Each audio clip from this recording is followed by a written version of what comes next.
και να δώσουμε μία είδηση θετική για τους αγρότες, κυρίως όμως έχουν σχέση με τους βάβοκαλλιεργητές.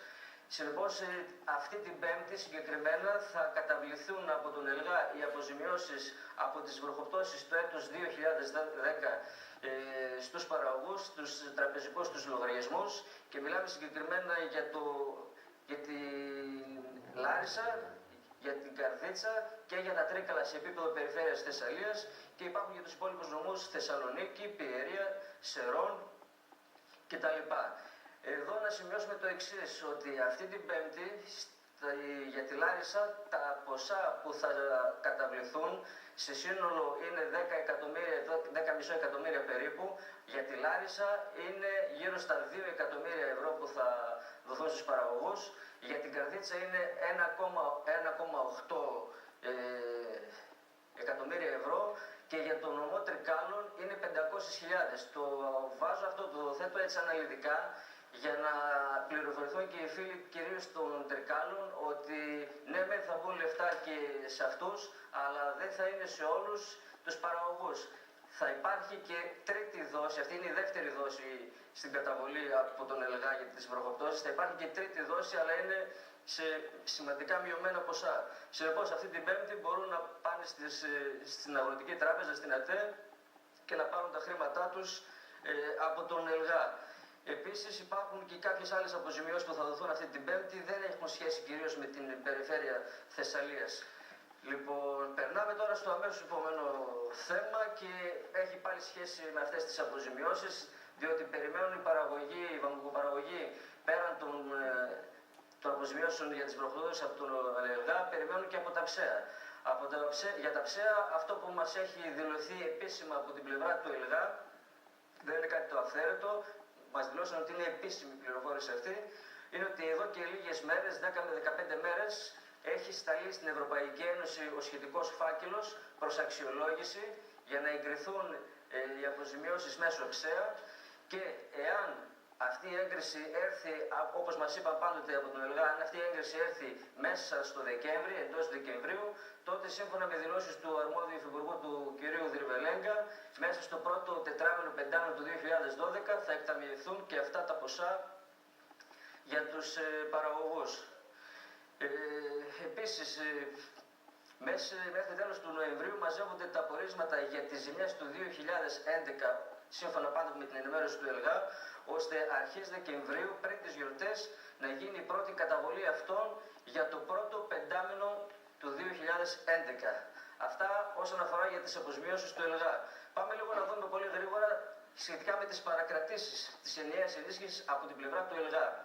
Αυτό που μας έχει δηλωθεί από τον ΕΛΓΑ, γιατί επικοινωνήσαμε με τον ΕΛΓΑ, διότι δημιουργήθηκε αυτό το θέμα, τόσο από την πλευρά της ΑΤΕ που έκανε τις δικές της παρακρατήσεις λόγω δανείων και άλλων υποχρεώσεων που είχαν οι παραγωγοί, και στην ουσία εξαφανίστηκε το τσέκ από τα βιβλιάρια τους, κυρίως για τον ΕΛΓΑ όμως, για τις παρακρατήσεις των εισφορών των παραγωγών, μας δήλωσαν το εξής, ότι από τους 700.000 περίπου παραγωγούς που κάναν την ενιαία ενίσχυση και πληρώθηκαν τώρα μέσω της ΑΤΕ, κρατήθηκαν σε περίπου 2.000 παραγωγούς.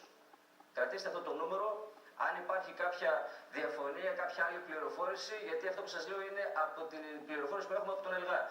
Δηλαδή, 2.000 παραγωγοί τους κράτησε η Αγροτική Τράπεζα τις εισφορές για την ασφαλιστική κάλυψη του ΕΛΓΑ χωρίς να έχουν υπογράψει αντίστοιχο έγγραφο, τη λεγόμενη εξουσιοδότηση.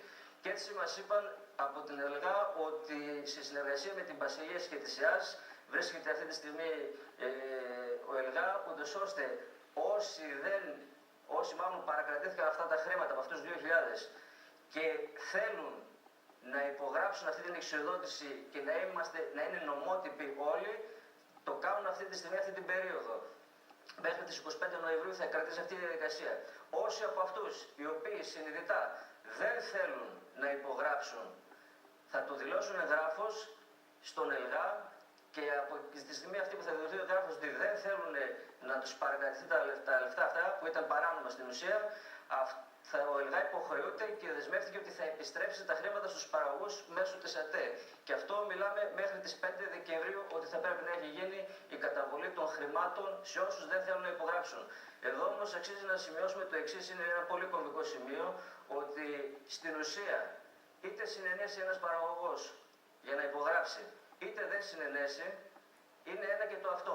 Γιατί στην ουσία η ασφάλιση στον ΕΛΓΑ πλέον είναι υποχρεωτική και είναι υποχρεωτική υπό την έννοια ότι κάποιος δεν θέλει να υπογράψει, δεν θέλω να ασφαλιστώ, λέει, δεν υπογράφω, δεν πληρώνω.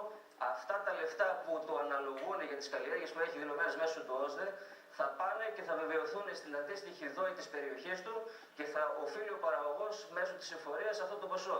Και όπως γνωρίζουμε όλοι, από τη στιγμή που πάει κάτι στην εφορία, δεν υπάρχει περίπτωση να μην πληρωθεί. Πάμε τώρα στη συνδεδεμένη του Βάμβακος. Τέλος Φεβρουαρίου του 2012 θα γίνει η καταβολή της συνδεδεμένης και όπως γράψαμε και στην εφημερίδα μας στην Αγροτική, αυτή θα κυμαίνεται περίπου στο ποσό των 67 ευρώ. Μείον τις κρατήσεις γύρω στο 8% που υπάρχουν λόγω σχετικού κανονισμού.